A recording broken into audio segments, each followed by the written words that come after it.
morning, everyone.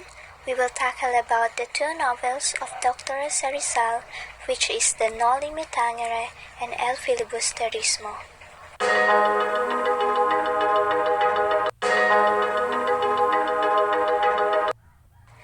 Rizal is the greatest national martyr. Dr. Jose Rizal is a highly gifted poet, historian, scientist, journalist, linguist, satirist, political activist, and above all, novelist. So in 1896, he was executed by the collapsing Spanish colonial regime. His two novels are Noli Me Tangere, that was published in Berlin in 1887. Rizal took 3 years to write his second novel, so in October 1887, while he was in Calamba, Rizal began writing El Filibusterismo. Later on, the El Filibusterismo was published in Ghent in 1891. In the mid-1950s, Jose Rizal became the subject of a political controversy. A group of senators and congressmen sponsored a bill making the reading of Rizal's two novels. The Republic Act No. 1425, or the Rizal Bill, was a piece of landmark legislation that brought literature and nationalism in the state's attempt to decolonize the culture of the Philippines. Then the two novels have become inaccessible in their original form, and English translations did exist. Noli Me Tangere and El Filibusterismo are the chef d'oeuvre or masterpiece of the Philippine literature and had a central role in the awakening of Filipino nationalism. So Rizal novels were described as a constant and inspiring source of patriotism. Noli Me Tangere and its history. Noli Me Tangere, Latin for Touch Me Not, is an 1887 novel by Jose Rizal during the colonization of the Philippines by Spain to describe perceived inequities of the Spanish Catholic friars and the ruling government. Rizal entitled this novel as such, drawing inspiration from John 20 verse 13 to 17 of the Bible. The technical name of the particularly painful type of cancer. Back in his time, it was unknown what the modern name of said disease was. He proposed to probe all the cancers of Filipino society that everyone else felt too painful to touch. The first half of Noli Me Tangere was written in Madrid, Spain, from 1884 to 1885, while Dr. Jose Rizal was studying for medicine.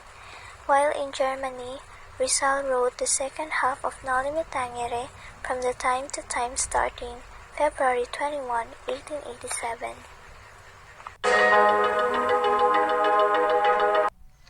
These are the following objectives of Noli Me Tangere: to awaken the mind of his fellow Filipino, to depict the abusive use of power and authority of the Dominican friars, to expose violence, suffering, and poverty of Filipino due to slavery, to expose the corruption of Spanish colonialists on the Philippine government, to eliminate poverty and in order to improve the lives of his countrymen.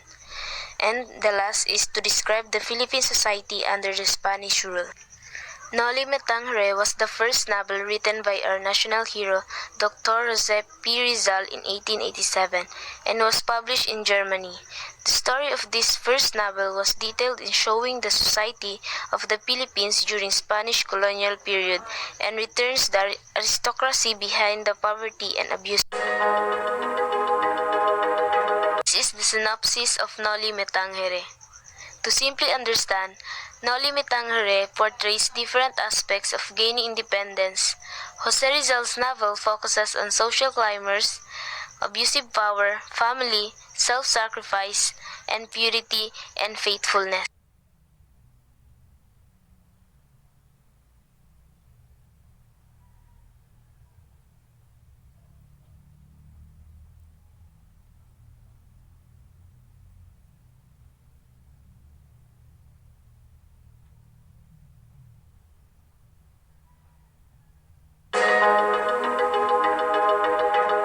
Noli Noli Me Tangere characters, Crisostomo Ibarra. He has a liberal mind. He becomes very violent and impulsive when he provoked. He symbolizes the idealism of the privileged youth. Outspoken and idealistic, patient and serious man, Ibarra as Rizal's reflection of himself. Maria Clara, religious woman. She portrayed as a faithful sweetheart, a good friend, an obedient daughter. She gets easily nervous. She symbolizes the purity and innocence of the sheltered native women. She had childish simplicity. Her character is related to Rizal's childhood sweetheart Leonor Rivera. Capitan Tiago. She is to be a good Catholic friend of the Spanish government. She symbolizes the rich Filipino who oppress their fellow countrymen.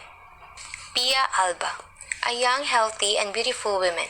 By nature, a very merry woman, but she became melancholic when she became pregnant. Very spiritual women. Pia Alba represents women who had been abused by the clergy, had silenced by their shame. Don Tiburcio de Espadaña. The Spanish married Doña Victorina pretending medical doctor and specialist in all diseases. But reality is not. Even studied medicine, physician's ultimate experience. She supposing him to heal his illness, Maria Clara. Subservient to her husband and unable to oppose any dust. Doña Victorina, wife of Don Tiburcio, an ambitious Filipina. She symbolizes those who have distorted view of their identity. Padre Damaso, talkative and cruel priest. He raped Doña Pia, Maria Clara's mother. He continually antagonized Ibarra and prevents his marriage to Maria Clara. He symbolized the Spanish friars of Rizal's time. Padre Salvi. He is described to be very thin and sickly, manipulates people to get what he wants. The Franciscan curate of San Diego secretly harboring lust for Maria Clara. Padre Hernando Cebaila, Dominican friar who is the curate of Binondo and had been a former professor at San Juan de Letran College. He is often cool and intelligent, especially when correcting the other friars. Padre Damaso of the latter's ostentatiousness symbolizes the liberal prior but would rather stay in the background rather than incur the wrath of other priors in power. He is aware of the injustices done to the natives but would not do anything to change it, as all the cares about it getting his congregation in power. Sisa is the daring mother of Basilio and Crispin, described as beautiful and young. Although she loves her children very much, she cannot protect them from the beating of her husband Pedro. Personified, the suffering of the motherland, named after Rizal's older sister Narcisa. Basilio. He is 10 years old,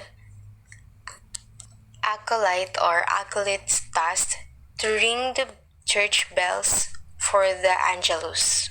They represent the innocent who were wrongly accused of crimes they did not commit.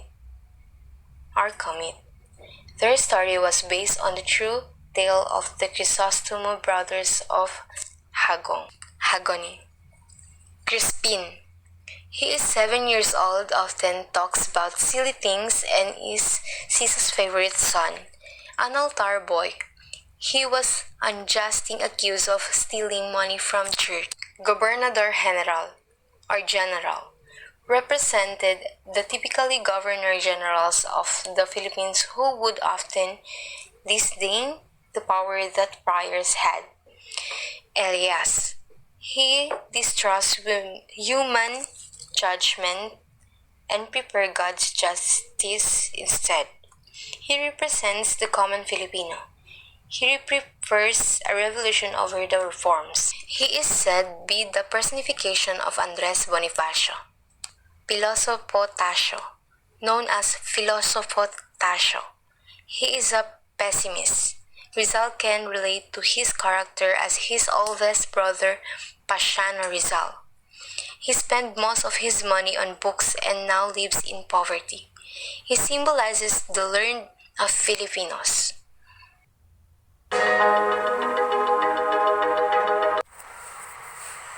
El Filibusterismo, the novel and its history. El Filibusterismo. It is the second novel written by Jose Rizal as the sequel to No Le Me Tangere. Like No Le Me Tangere, it was written in Spanish.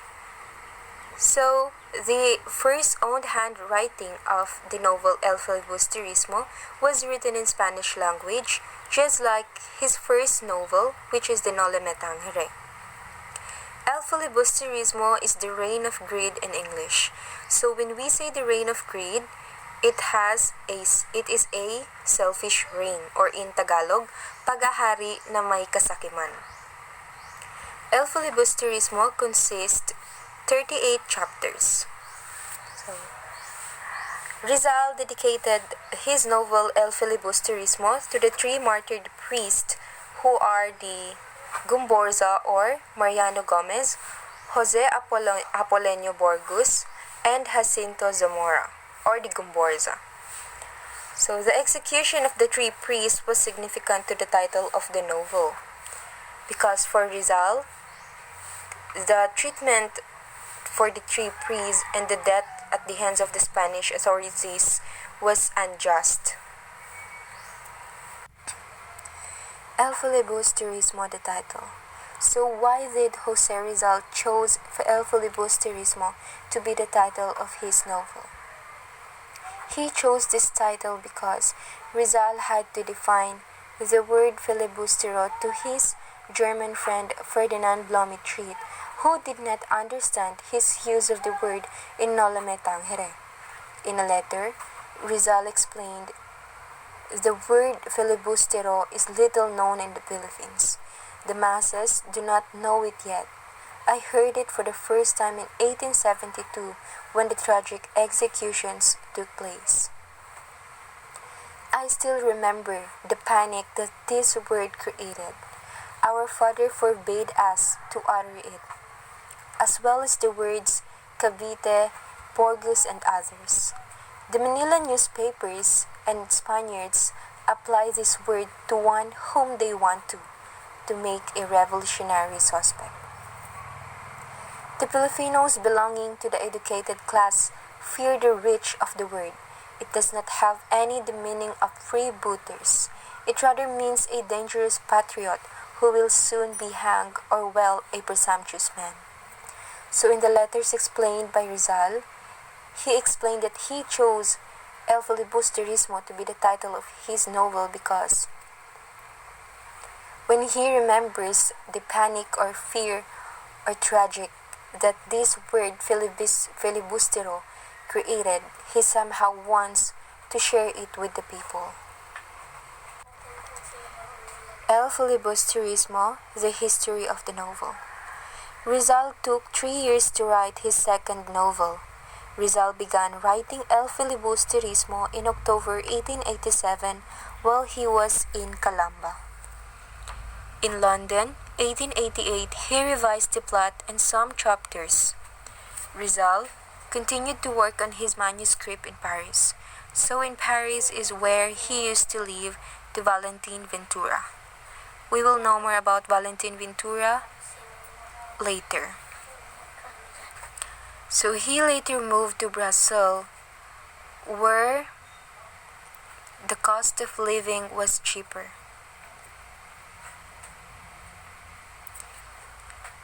He would be less likely to be distracted by social events, so he could focus on finishing the book. So he used to live in Brazil because in Brazil he is not distracted by social events. Then he can finish and focus on his novel. So he finally completed the book on March 29, 1891 in Beatriz. So September 18, 1891, the novels was published in Ghent, partially funded by Rizal's friend Valentin Ventura. So who is Valentin Ventura? As you can see in the picture, he is Valentin Ventura. Valentin Jocorma Ventura y Bautista. He was a reformist in the revolutionary period. So Jose Rizal got a chance to meet and be friend to Valentin during the stay of Rizal in his house in Paris. It was where he had the opportunity to listen to the ideas of Rizal, which he greatly admired. He used to read the novel Noli Me Tangere and Il Filibusterismo during his free time. He was so impressed by the work of Rizal's novels and Philly that he read it all over again. He described it as a perfect, correct, vigorous, poetic, and deeply felt. When the printing of Philly or El Filibusterismo was suspended due to the lack of funds, he offered his money that was being sent by his brother in order to support the printing of the second novel. In 1881, while Rizal was in Ghent, Belgium, Valentin sent the amount of 150 pesos in aid for Rizal and promised to send him more money so that he would not to solicit help from other Filipinos. When the book was published and distributed, Rizal gave him the original manuscript of the novel as a token of his gratitude for his contribution. And then, Rizal immediately sent on this date 2 copies to Hong Kong, one for Basa and other for Sixto Lopez. So as you can see in the picture, he is Basa, a successful merchant who donated money for the smuggling of Dr. Jose Rizal's novels to the Philippines. As you can see in the picture, it is Sixto Lopez with Jose Rizal. So, Sixto Castillo Lopez was secretary of the Philippine Mission sent to the United States in 1898 to negotiate U.S. recognition of Philippine independence. So, Sixto Lopez was Rizal's most active agent. At an early age, he became closely associated with Dr. Jose Rizal, the Philippines' national hero. During the Philippines uprising against Spanish authority, it was Sixto who privately gave personal and financial aid to Rizal and his works, and who later introduced and circulated Rizal's books in the Philippines. The El Nuevo Regiment, Liberal Madrid newspaper, serialized the novel in its issues of October 1891. Original manuscript of El Filibusterismo in Rizal's own handwriting is now preserved in the Pilifiniana Divisoria of Bureau of Public Libraries in Manila. So it is where we will see the original manuscript of El Filibusterismo. Acquired by Philippine government from Valentin Ventura for 10,000 pesos. Consists of 297 pages long sheets paper. What is the main theme of El Filibusterismo? If education was the key to the Filipino sense of identity in Noli Me Tangere, a hidden desire for an explosive revolution to oust the Spanish government was the general theme in El Filibusterismo. El Filibusterismo was considered as a political novel. So why is it considered as a political novel? El Filibusterismo is a political novel full of bitterness, sorrow, pain, violence, and vengeance to awaken the Filipino people against the abusive masters. It bore an irresistible urge to revolution among the Filipinos to go against the government and the practices of the church, which appeared realistic.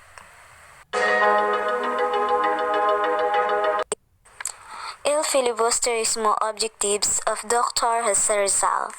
First, to defend Filipino people from foreign accusation of foolishness and lack of knowledge.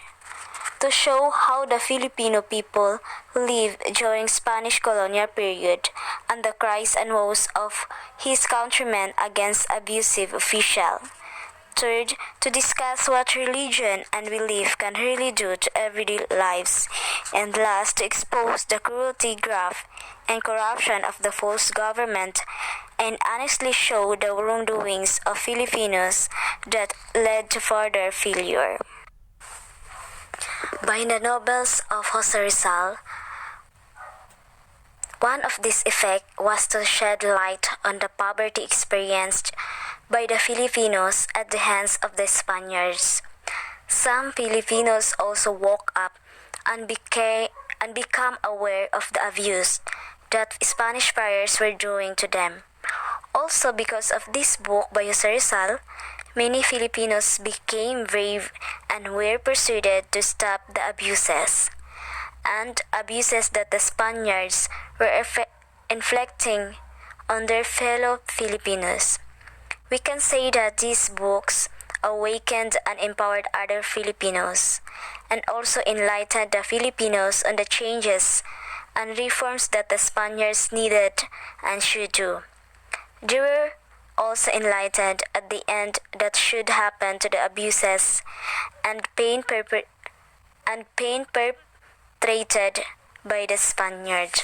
So, dahil sa nobelang ito, ang El Filibusterismo ay nagbibigay liwanag sa mga Filipino sa kahirapan na naranasan nila dati sa mga kamay ng mga Kastila.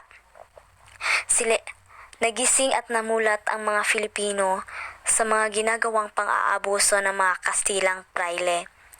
So, dahil sa mga librong ito, maraming Filipino ang naging matapang at nahikayat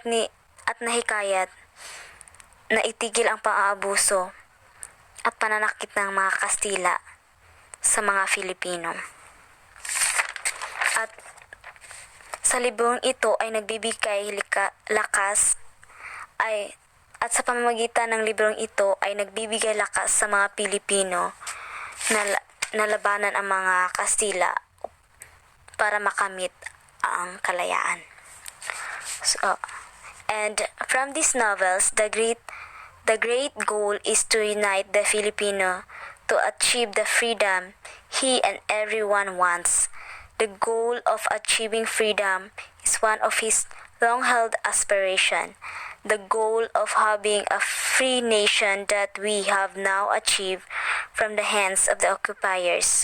One of the Rizal great goal is to educate everyone, not just men but everyone. Summary of El Filibusterismo. The protagonist of El Filibusterismo is a jeweler named Simon. He is the new identity of Crisostomo Ibarra, who in the prequel narrowly escaped from pursuing soldiers. It is revealed that Crisostomo dug up his buried treasure and fled to Cuba, becoming richer and befriending Spanish officials. After many years, the newly fashioned Simon returns to the Philippines, where he is able to freely move around. He is a powerful figure not only because of his wealth, but also because he is a good friend and advisor of the Governor General. Outwardly, Simon is a friend of Spain. However, in secret, he is plotting a terrible revenge against the Spanish authorities. His two obsessions are to rescue his paramour Maria Clara from the nunnery of Santa Clara and to foment a Philippine Revolution against Spain. The story of El Filibusterismo begins on board a steamer ship sailing up the Pasig River from Manila to Laguna de Bay.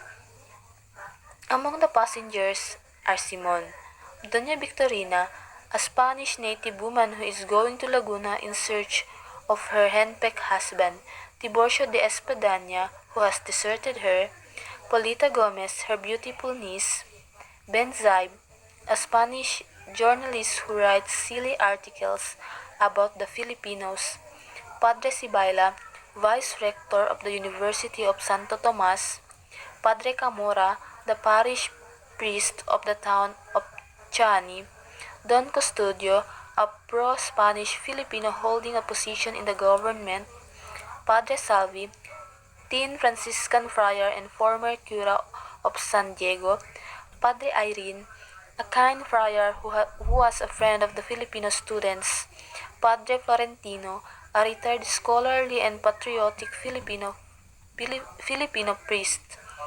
Isagani, a poet nephew of Padre Florentino and a lover of Polita. And Basilio, son of Sisa and promising medical student whose medical education is financed by his patron, Capitan Tiago. A man of wealth and mystery, Simon is a very close friend and confidant of the Spanish Governor General. Because of his great influence in Malacanang, he was called the Brown Cardinal, or the Black Eminence. By using his wealth and political influence, he encourages corruption in the government, promotes the oppression of the masses, and hastens the moral degradation of the country so that the people may become desperate and fight. He smuggles arms into country with the help of rich Chinese merchant Quiroga, who aspires to be Chinese consul of Manila. His first attempt to begin the armed uprising did not materialize because of the last hour. He hears the sad news that Maria Clara died in the nunnery. In his agonizing moment of bereavement, he did not give the signal for the outbreak of hostilities. After a long time of illness brought about by the bitter of loss of Maria Clara, Simon perfects his plans to overthrow the government.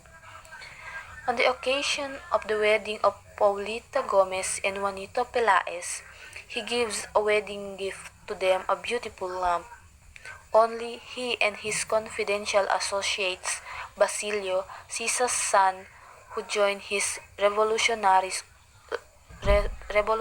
cause, know that when the wick of his lamp burns lower, the nitroglycerin hidden in its secret compartment will explode, destroying the house where the wedding feast is going to be held, killing all the guests, including the Governor General, the priors, and the government officials. Simultaneously, all the government buildings in Manila will be blown by Simon's followers. As the wedding feast begins, the poet Isagani, who has been rejected by Paulita because of his liberal ideas, is standing outside the house, sorrowfully watching the merriment inside. Basilio, his friend, warns him to go away because the lighted lamp will soon explode. Upon hearing the horrible secret of the lamp, Isagani realizes that his beloved Paulita is in the grave danger. To save her life, he rushes into the house, seizes the lighted lamp, and hurls it into the river, where it explodes. The revolutionary plot is thus discovered. Simon is cornered by the soldiers, but he escapes. Mortally wounded and carrying his treasure chest, he seeks refuge in the home of Padre Florentino by the sea. The Spanish authorities, however, learns of his presence in the house of Padre Florentino. Lieutenant Perez of the Guardia Civil informs the priest by letter that he will come at 8 o'clock that night to arrest Simon. Simon eludes arrest by taking poison. As he is dying, he confesses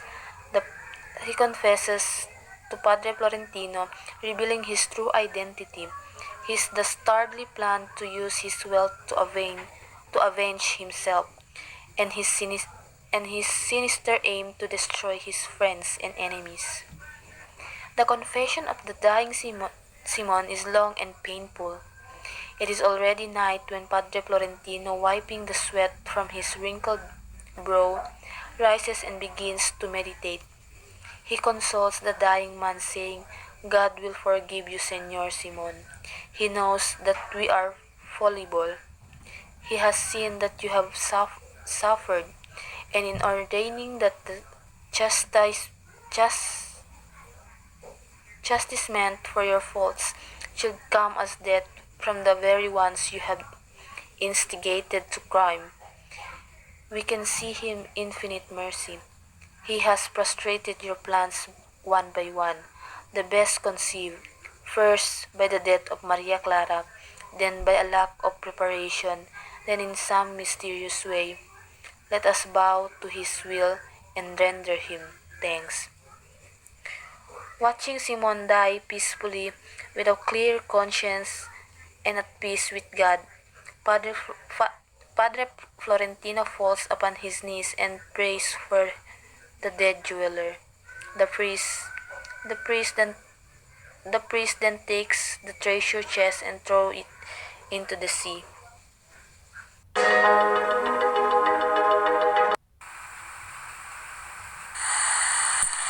major characters in El Filibusterismo. First is Simon.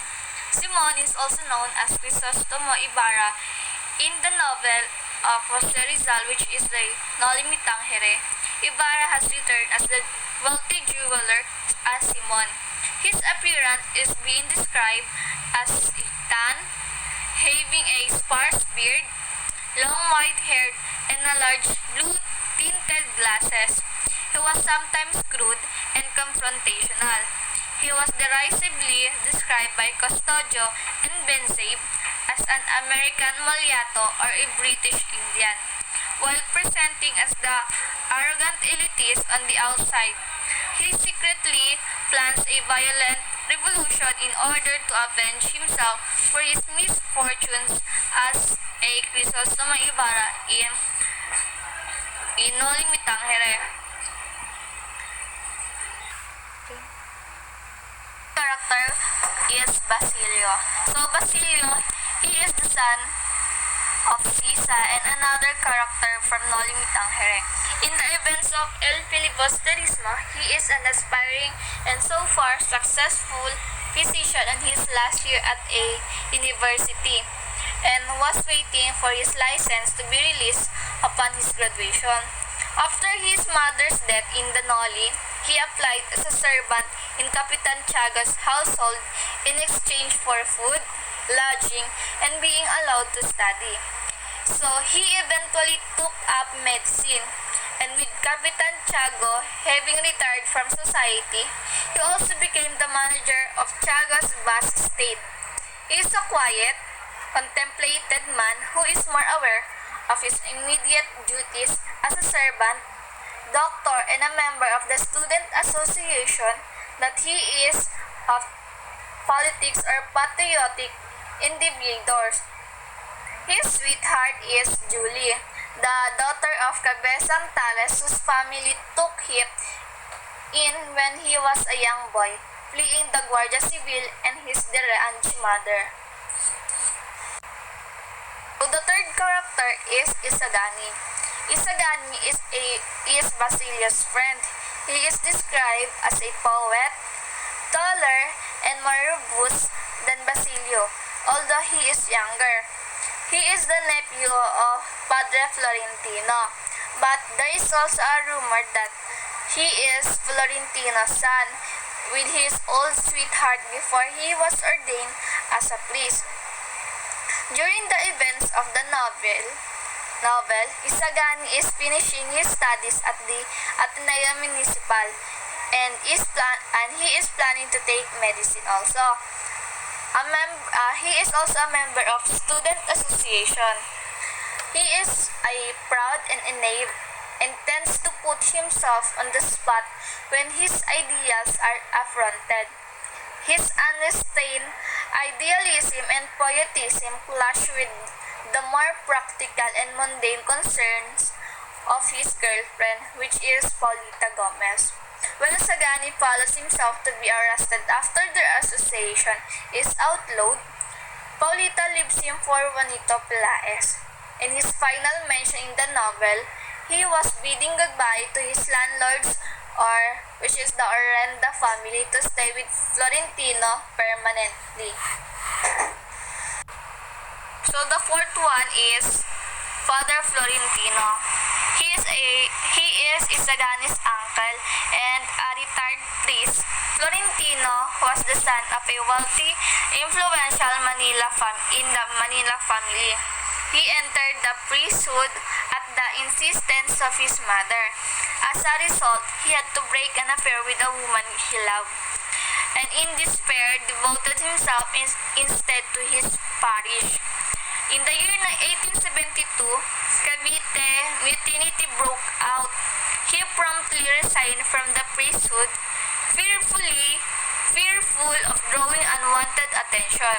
He was an Indio and a secular or a priest that was unaffiliated with the orders, and yet his parish drew in a huge income. He retired to his family's large estate along the shores of the Pacific. He is described as white-haired with a quiet, serene personality and a strong build. He did not smoke or drink. He was well respected by his peers, even by the Spanish friars and officials. So the next character is Father Fernandez, a Dominican who was a friend of Isagani also. Following the incident with the poster, he invited Isagani to a dialogue not so much as a teacher with his student but as a friar with a Filipino. Although they failed to resolve their differences, they promised each other to approach their colleagues with opposing views from the other party.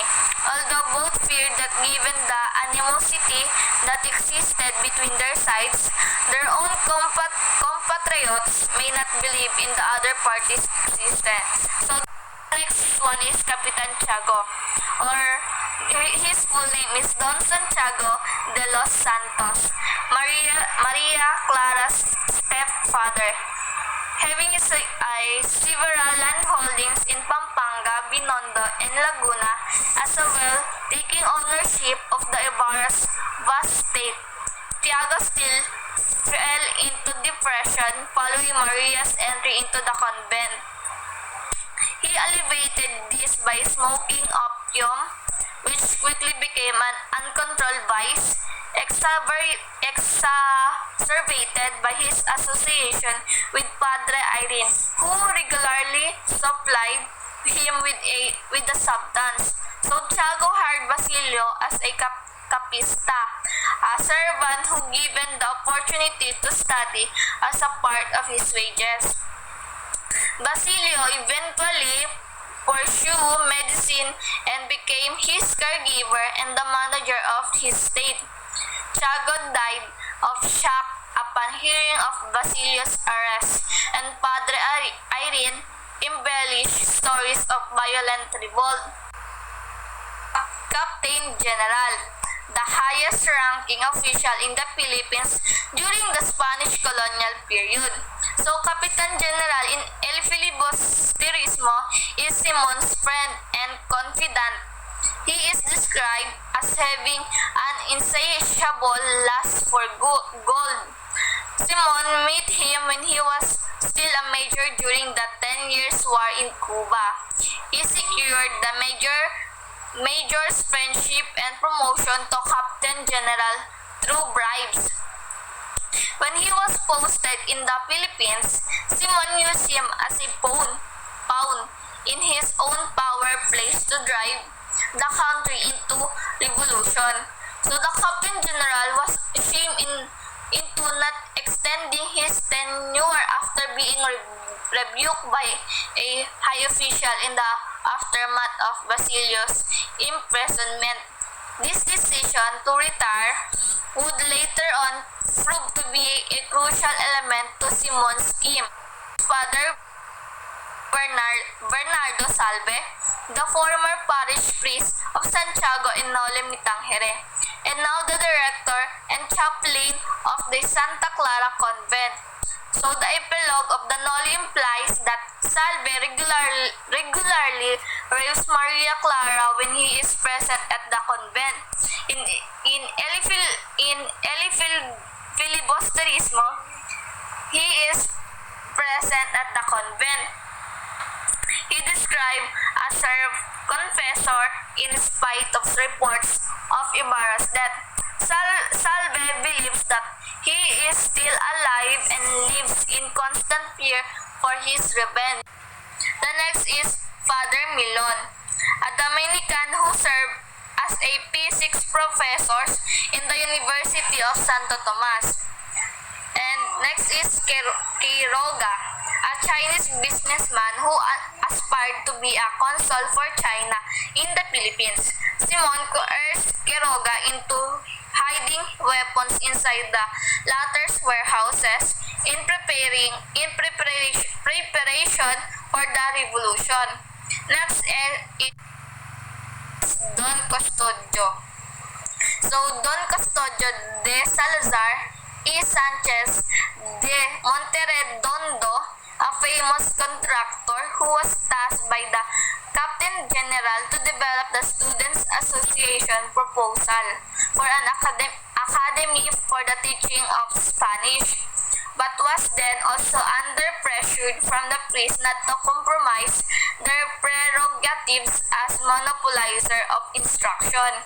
Some of the novel's most scathing criticism is reserved for Custodio, who is portrayed as an opportunist who married his way into high society, who regularly criticized favored ideas that did not come from him, but was ultimately lovable, incompetent in spite of his scruples. Benzaib is a columnist for the Manila Spanish newspaper El Grito de la Integridad. Benzaib is his pen name is an anagram of Ibanez, an alternate spelling of his last name Ibanez. So his pen name is the spell of his pen name is Ybanez, alternate for Ibanez spelling, which is Ibnez. His first name is not mentioned in the novel. Benzaib is said to have the looks of Friar, who believes that in Manila they think because he thinks. He is deeply patriotic, sometimes to the point of jingoism. As a journalist, he is no qualms embellishing a story, conflating and butchering details, turning phrases over and over, making a mundane story sound better than it actually is. Derisively calls him an ink slinger. So, next is Father Camora, the parish priest of Chane. Benzaib's regular foil. He is said to look like an artilleryman. In counterpoint to Benzaib prior looks, he stopped at nothing to mock and humiliate Benzaib's liberal pretensions. In his own parish, Camora has a reputation for unrestrained lustfulness. He drives Julie into suicide after attempting to rape her inside the convent. For his misbehavior, he was detained in a luxury riverside villa just outside the Manila. The next Father Irene is Capitan Tiago's spiritual advisor, along with Custodio. Irene is severely criticized as a representative of priests who allied themselves with temporal authority for the sake of power and monetary gain. Known to many as the final authority, who Don Custodio consult. So he is also the student. The student association sought his support and gifted him with 2 chestnut-colored horses. Yet he betrayed the student by counseling Custodio into making them fee collectors in their own school, which was then to be administered by the Dominicans instead of being secular and privately managed institution as the students envisioned. Father Irene secretly but regularly supplies Capitan Tiago with opium while exhorting Basilio to do his duty. Irene embellished stories of panic following the outlawing of the student association, which Basilio was part of, hastening Capitan Tiago's death. With the Basilio in prison, he then struck Basilio out of Tiago's last will and testament, ensuring he inherited nothing. Vicente, a student of University of Santo Tomas who had a distaste for study and would have left school if it were not for his mother, pleased for him to stay. He clashes with his physician. He clashes with physics professor who then accused him of being a member of the student association, whom the friars despise him. So, following the confrontation, he meets Simon at the Quiapo Fair. Seeing potential in Placido, Simon takes him along to survey his preparation for the upcoming revolution. The following morning, Placido has become of Simon's committed followers. He is later seen with the former schoolmaster of Santiago, who was now Simon's bomb maker. Next, the girlfriend of Isagani, and also the niece of Doña Victorina. The old Indio was who passes herself off as a peninsular, who is the wife of quack doctor Tiburcio de Espadanya. In the end, she and Isagani part ways. Paulita, believing she will have no future if she marries Isagani. She eventually marry Juanito Pelaez. So, the next character is character from Barrio Sagpang. So, the first one is Cabezang Tales, or also known as Telesforo Juan de Dios, a former cabeza of Barrio Sagpang in Chane. He was a sugarcane planter who cleared lands he thought belonged to no one. Losing his wife and the eldest daughter in the endeavor when the Dominicans took over his farm. He fought to his last money to have it retained in his possession, while his suit against the Dominicans was ongoing. He was kidnapped by bandits while he was out patrolling his field. Having no money to pay his captors, his daughter Julie was forced to become a maid in exchange for her mistress paying his ransom. When his son Tano was conscripted into the Guardia Civil, again Tales had no money to pay for Tano's exclusion from the draft.